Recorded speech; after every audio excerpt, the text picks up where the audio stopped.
All right, and then the last pointer of the providence of God is this one. Who is the hero at the center of this story? One of the beautiful literary mechanisms that marks Hebrew narrative that we really don't exactly have in English is this thing called chiasm. Chiasm is when a story is framed in such a way that the beginning mirrors the end and there's a hinge in the middle of the story. If you go find the hinge, if you go find the center of the story, you will find the hero in action. All right, now if I asked you, what was the center of the story that I've been telling you today? What was the hinge where the hero stepped up and rescued the people from death? What would you answer? Who is the strong hero who is central to this story and mighty to save? Okay, the first answer has to be who? You need me to point for you, Caleb? See it down? It's got to be Esther, right? When she had that second feast and she exposed Haman and she commenced with the saving of her people, that's it, right? No. It's a beautiful scene, but that's not the center. Or you might say, okay, it's still definitely Esther. It was when she came and stood before the king and she put her life on the line for her people, unannounced. Such courage. I say no. Beautiful scene, but that's not the center of the story.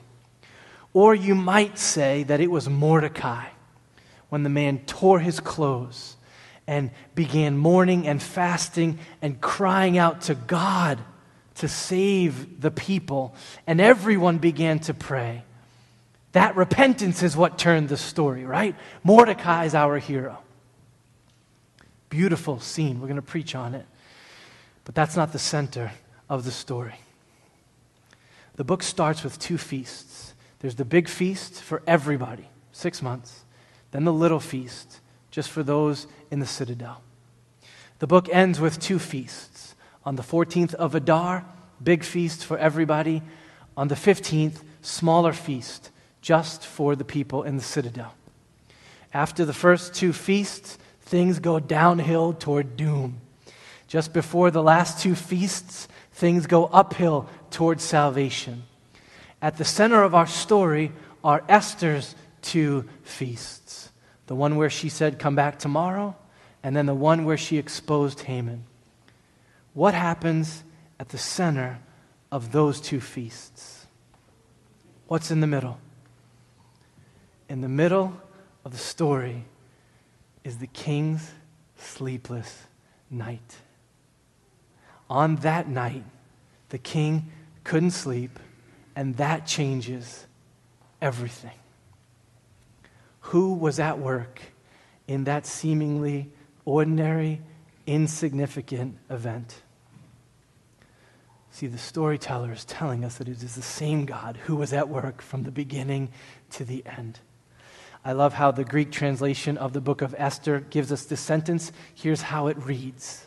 It's doing a little bit of hermeneutics while it's giving you the text. The Lord took sleep from the king that night. Oh, I love that translation.